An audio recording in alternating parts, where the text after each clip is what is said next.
د سعودي د څو ورځې هغه نه خبرې طالبانو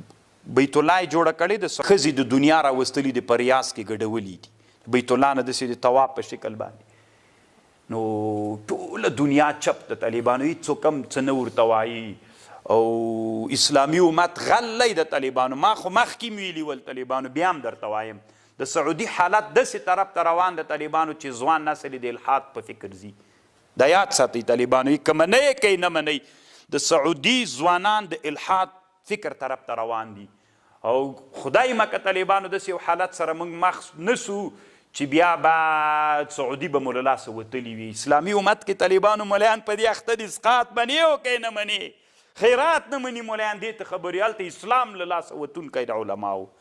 او که دین د لاسه وته په ورځ د قیامت به تر ټولو نه لوی مجرمان علما وي چې چپ پاتې دي طالبانو تر دې نه د تې لوی کفر چیرې طالبانو بوتان هم درولي دي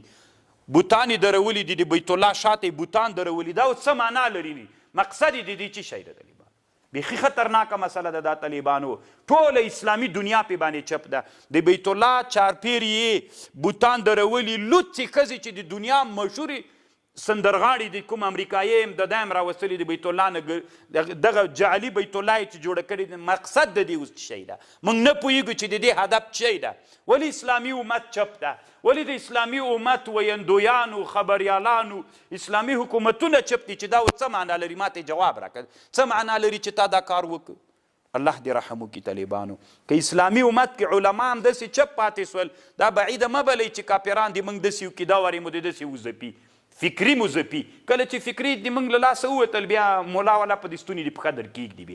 بیا به ښه دا د اسقاط خبره یاد کړي اوس اسقاط ته هېڅ ضرورت نشته بیخي کوونه که طالبانو څه پروا کوي کوئ که څه پروا کوي